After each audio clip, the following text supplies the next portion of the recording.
नमस्कार। News times समाचार bulletin में आपका स्वागत है। मैं हूं सर्वेश कुमार सिंह।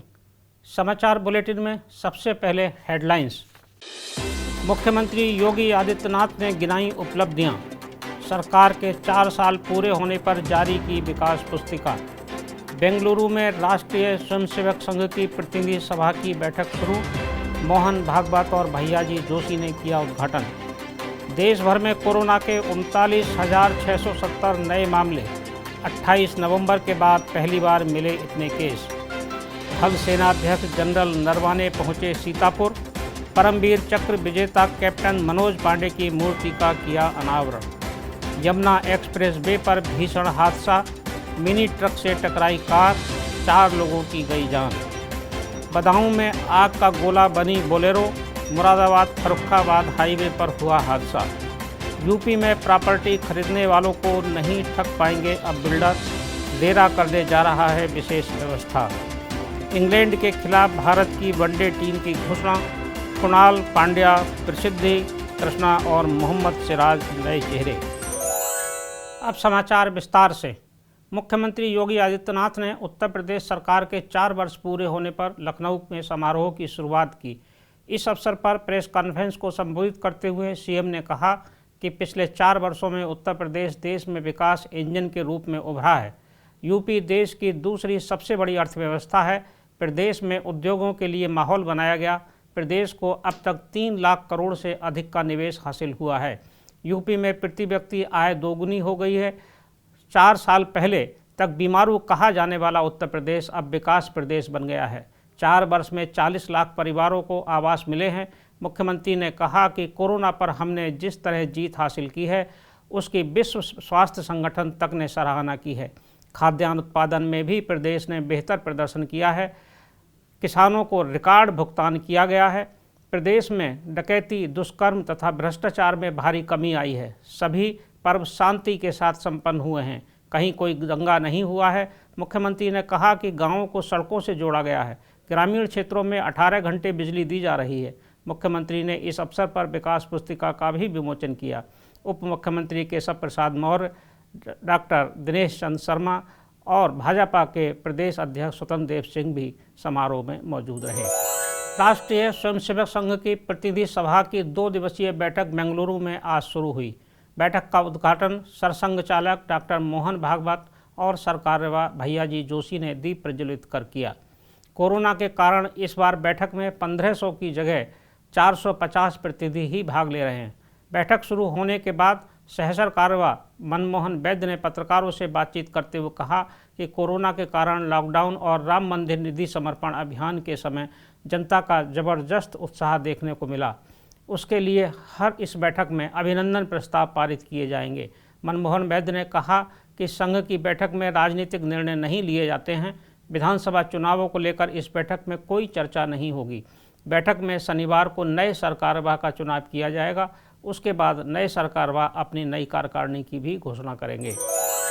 देश भर में आज कोरोना संक्रमण के 29,670 नए मामले सामने आए हैं। पिछले साल 28 नवंबर के बाद पहली बार इतने बड़े पैमाने पर कोरोना संक्रमण के नए मामले मिले हैं। पिछले 7 दिनों में कोरोना के केवल 33% मामले थे। इससे ज़्यादा महाराष्ट्र में सबसे ज़्यादा मामले मिले हैं। महाराष्ट्र के अलावा हरियाणा, पंजाब, मध्य प्रदेश, गुजरात, केरल और तमिलनाडु में भी कोरोना के मामले लगातार बढ़ रहे हैं। थल सेनाध्यक्ष जनरल मनोज मुकुंद नरवाने आज सीतापुर में थे। उनका हेलीकॉप्टर सुबह चीनी मिल प्रांगण में बने हेलीपैड पर उतरा। वहां से वे सड़क मार्ग से रूड़ा गांव पहुंचे। सेनाध्यक्ष ने वहां परमवीर चक्र विजेता शहीद कैप्टन मनोज पांडे के स्मारक स्थल पर उन्हें भावभीनी श्रद्धांजलि अर्पित की। उन्होंने कैप्टन मनोज पांडे की प्रतिमा का अनावरण भी किया। सेनाध्यक्ष ने परमवीर चक्र विजेता के साहस, पराक्रम और बहादुरी को याद किया। उन्होंने कैप्टन मनोज पांडे के माता पिता को स्मृति चिन्ह प्रदान कर उनका सम्मान किया। ग्रेटर नोएडा में यमुना एक्सप्रेस वे पर दोपहर में हुए एक भीषण सड़क हादसे में 4 लोगों की मृत्यु हो गई है। दिल्ली से प्रातः सब्जियां लेकर एक मिनी ट्रक आगरा की ओर जा रहा था। अचानक टायर पंक्चर होने से डिवाइडर पर सामने से आ रही कार से टकरा गया। हादसे में कार सवार नितिन शर्मा, उर्वशी सतीश चौधरी और एक बच्चा गंभीर रूप से घायल हो गए। घायलों को ग्रेटर नोएडा के कैलाश चिकित्सालय में भर्ती कराया गया है, जहां 4 लोगों की मृत्यु हो गई। मरने वाले सभी लोग मथुरा के रहने वाले थे। यूपी के बदायूं जिले में मुरादाबाद फर्रुखाबाद हाईवे पर तेज रफ्तार बोलेरो और भूसे से भरी ट्रैक्टर ट्राली में टक्कर हो गई। टक्कर इतनी जोरदार थी कि बोलेरो में आग लग गई। आग का गोला बनी बोलेरो पूरी तरह जलकर राख हो गई। इस हादसे में ट्रैक्टर सवार बदायूं निवासी 2 युवक, बोलेरो सवार शाहजहांपुर के रहने वाले 6 लोग घायल हो गए। घायलों को बदायूं के जिला चिकित्सालय में भर्ती कराया गया, जहां प्राथमिक उपचार के बाद सभी को घर भेज दिया गया है। उत्तर प्रदेश भू संपदा विनियामक प्राधिकरण रेरा खरीदारों और बिल्डरों के बीच बेहतर तालमेल बनाने के लिए नई व्यवस्था करने जा रहा है। अब बिल्डर की संपत्ति के आगे स्टार ग्रेडिंग की व्यवस्था लागू करने की तैयारी है।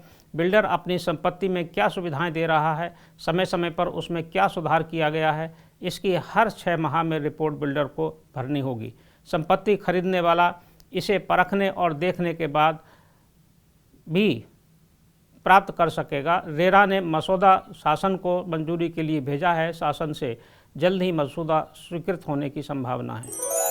भारत और इंग्लैंड के बीच खेली जाने वाली 3 वनडे मैचों की सीरीज के लिए टीम इंडिया का ऐलान कर दिया गया है। T20 के बाद वनडे टीम में भी सूर्य कुमार यादव को शामिल किया गया है। कुणाल पांड्या, मोहम्मद सिराज और प्रसिद्धि कृष्णा पहली बार वनडे टीम में जगह बनाने में सफल रहे हैं। भारत और इंग्लैंड के बीच सीरीज का पहला मैच पुणे में 23 मार्च को खेला जाएगा। न्यूज़ टाइम्स समाचार बुलेटिन में आज बस इतना ही। कल फिर मिलेंगे प्रमुख समाचारों के साथ, ताज़ा समाचारों के साथ। तब तक के लिए मैं सर्वेश कुमार सिंह आपसे विदा लेता हूँ। नमस्कार।